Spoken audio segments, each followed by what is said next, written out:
So that's why we're delighted that Prestoncrest Church of Christ becomes a portal of safe conversation being delivered into congregations, into a congregation, and then into all the ecosystems that congregation services. It can go into that. It's not like here's something for the poor or the hungry or the spiritually depraved or deprived. Here's something for everybody. And it can work in any congregation, it can work in any corporation, it can work in any school system, any university, because people talk everywhere, and the way they talk determines the quality of their relationship, and the quality of the relationship determines how they thrive. And it's just that simple. But we try to create an opportunity and encourage people, whether it's the man or woman or whoever, to let them see that there's nothing really that they can invest in that's more significant other than the relationship with God than the relationship with others. I learned, or I took away from it, the incredible importance of listening generously and really hearing what the person is saying. I'm single, and so when I went, I was kind of hesitant. I was like, I don't want to see a whole bunch of couples all hugged up, and I'm feeling like the odd one out. But it was really amazing. The organization of it, there was an area for those who were not with couples, and so they paired you up with someone so you could still go through the exercises and activities. You think you cover every subject matter in the course of a lifetime, right? You deal with every trauma, every issue, every fun, everything that you can imagine. But the fact is, when you're focused in conversation like that, and you're somewhat scripted to drill down into the behind-the-scenes thoughts and sources of things, you pause and you think differently than at any other time. I think that what I came here to learn was going to be for someone else, when in reality what happened today is that I learned things that I needed to change about myself. The night before, I admitted to her I wasn't real excited about going.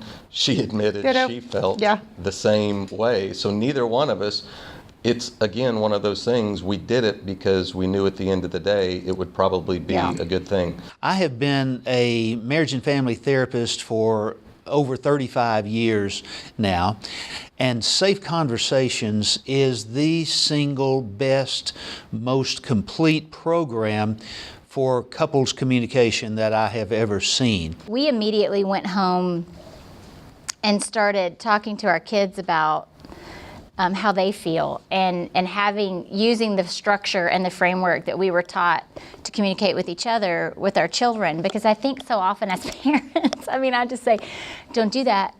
I don't care what you're saying, just stop.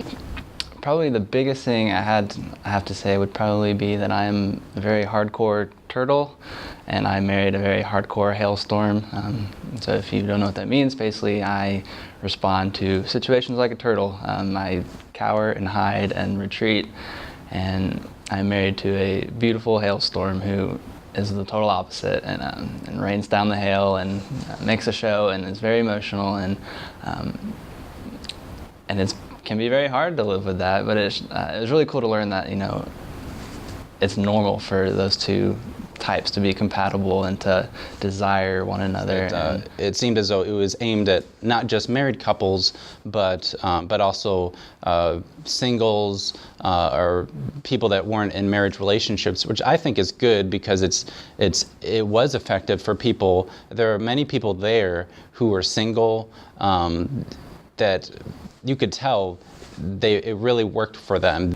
And was pleasantly surprised that it was very much of a cross-section of people who were interested in improving their ability to converse and to communicate with people. I want to go back again when I meet my husband, and so that we can sit down and we can kind of go through the process of being able to explore in a safe way. So it's not just myself telling, you should do this, this is how it's done, and so he gets a background understanding of it too. I am so impressed with Prestoncrest's commitment toward that initiative, Cover Dallas with Love. Because Dallas, a couple decades ago, was known as the city of hate. And how wonderful you're being that bold to say, let's bring love into all the ecosystems, people on the street, people in institutions, people throughout the houses of worship. This is just such an important thing to do. It was significant to watch as we had the experience of February 13, where we had this citywide event. Harville and Helen were downtown at Fair Park, and they were hosting the largest gathering of that connected experience. But what we realized was that while that was going on, and while we had the satellite connection, there were 38 countries throughout the world that were simultaneously experiencing this same thing.